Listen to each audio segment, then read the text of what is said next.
طفل صغير 4 أشهر يا عالم، يا عرب، وين حقوق الإنسان؟ أحمد شلاشي محمد أعلن انشقاقي عن الجيش السوري وانضمامي إلى الجيش الحر.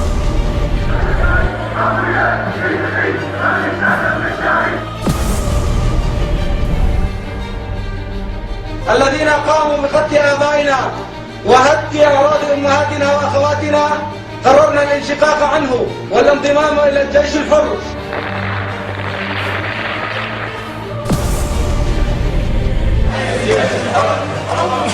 بيان صادر عن كتيبة الفاروق.